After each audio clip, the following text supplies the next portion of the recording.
Sincere regret was about all she could manage. "Look, I'm sorry if I seem less than enthusiastic about all this. It probably just hasn't sunk in yet." Well, that was certainly possible. Maybe she hadn't completely processed the situation yet. She mentally paused a moment. She'd inherited a rock from a distant cousin across the ocean. No, a rock's a rock's a rock. She'd inherited a rock, and not of the faceted variety. That was about as sunk as it got, she decided, not without regret. Sort of like her, unfortunately. A monetary inheritance from some mysterious relative she'd have welcomed with embarrassment and sheer gratitude. So, call her materialistic. But now that Jackson, her live-in boyfriend, had dumped her and moved out, leaving her with a mortgage and repairs she couldn't afford, she was desperate. Thanks to Jackson's vindictive, not to mention married, new girlfriend, Mina had lost her job right along with her boyfriend and potential husband. Then Jackson, in his infinite generosity, had offered to continue the mortgage payments on the house they jointly owned until the house sold. In return, Mina would pay for renovations necessary to make the house sellable. Right. With what money, exactly? The laughable balance in her checking account? Or maybe she could borrow ahead on a non-existent salary? "Miss Avery?" The attorney had a tight look on his face, as though he'd tried gaining her attention a few times. "Sorry, just thinking." Being rude was more like it. Honestly, would it kill her to show just a little interest, out of simple good manners?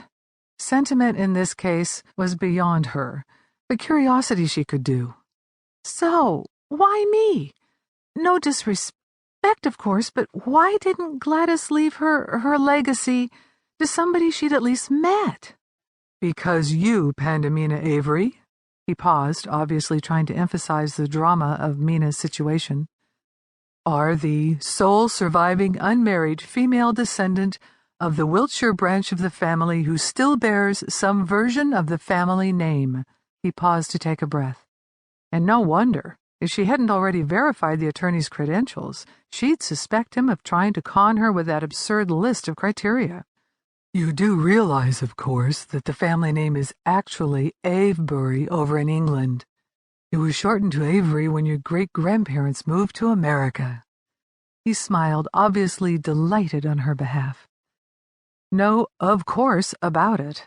But Mina wasn't about to enlighten him and play Scrooge to his Santa all over again. Sure, that's great." She forced a smile. "Look, Mr. Reynolds, no offense, but don't the requirements for this inheritance seem oddly stretched to you? The sole surviving whatever of the whatever, and so on and so forth? I'm sure the family history stuff is fascinating, but why go to all this time and expense for the sake of a cornerstone?" "I couldn't say for sure in this case, but I'd suspect sentimentality. When you don't have a spouse or children to inherit your estate, you go searching for descendants just to feel like you're leaving something of yourself behind when you die. No one wants to be forgotten." He paused, letting her absorb his words. And those words were well chosen. Mina could understand being alone, given her current situation as resident pariah. She was used to that role, honestly, having played the neighborhood freak so often as a kid. Isolation was a bitch. But how much worse would it be to actually outlive the few people in this world who bothered to acknowledge the worth of your existence?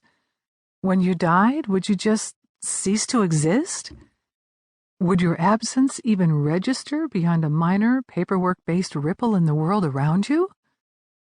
Mina could identify to some extent. "So when should I expect this cornerstone to arrive?" "Possibly as soon as tomorrow. I do have the paperwork here, however." He riffled through his briefcase, and as if he'd had a sudden thought, glanced up. "Speaking of paperwork, you're not to worry about the legalities of transferring property from the UK to here. We've taken care of that. The cottage itself, minus the cornerstone,